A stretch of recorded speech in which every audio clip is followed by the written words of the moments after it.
jiyana Kurdên Sovyetê berê de belke yekemên û yekane çalakiyekî di asta navneteweyî de tê li darxistin. Lewma jê sînora şabûnên nûnerên diasporayê nîne vekî tê dîtin li ber banê re ketine rêzê ji bo ku ev dîmenê dîrokê êdî bikin heta hetayê. Tam 2 sal bû ku paytexta Rûsyayê li benda yekemîn Festîvala Navneteweya Fîlmên Kurdî ya Moskvê bû. Festîval ji aliyê berfîn Design Group ve hatiye rêxistin. Ji aliyê Wezareta Kultûrê ya Rûsyayê ve hatiye pesendkirin û tora mîdyayê ya Rûdawê jî hevkara wî ye fermî ye. Divîya bû festîval sala 2020 bê li darxistin. Balam ji ber pandemiyê salek dereng ket. میخوابن همو میوانی من کربون باهاتنا بنویکی چه سینورا روسیا دادای تف گلک ولاد و ما گلک نمان ویسی وزارت چاندی وزارت دور ورا روسیا اساجی کنسولا روسیا اربیلی ما لوای دیله قد خاص رکیونا میوانی من تمام باهاتنا برنامه من ده 35 فیلم 20 فیلم کرد و 15 فیلم دریش. نوان ده فیلم فیکشن، ساجی فیلم belge film. Derhener û akterên 15 filmên dirêjên sînemayî ji Başûr û Rojavayê Kurdistanê û ji Ewropayê jî ketine ber astengiya pandemiyê.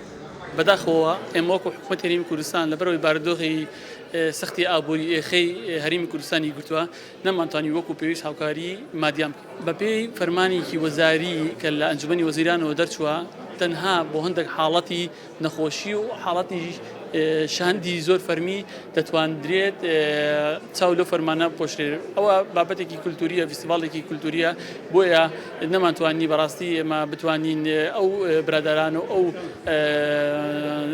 ڕۆژیسۆرە و دەرهێنەرانی کە لە هەرێمی کوردستانەوە بێن بۆ رووسیا و بەشداری ئەو فیستیڤاڵە بکەن. Festîval bêguman ji bo diasporaya Kurd jî ciyê şahnaziyê ye. Lewra Moskov yek ji navendên kulturî ya cîhanê tê zanîn. Ev festîval em pê vê festîvalê nasiya kultûra me nîşa Rûsa dikin. Nîşa ewan gelek millet re hene xêncî Rûsa vê dewleta Rûsyayê de ewna naskin kultûra me Kurda. Akter û derhenerên ji Bakurê Kurdistanê eleqeyekî mezin didîtin ji layê nûnerên diasporayê ve. Bi taybet jî derhenere jin.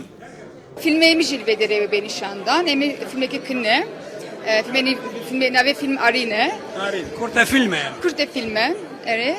Li ser çi hege pir Kurd dikarin bêjin? Li ser ez li Londrayê dijîm, li Londrayê wek jineke Kurd û bavê wê li ser wendebûnê ye, yani wendabûn.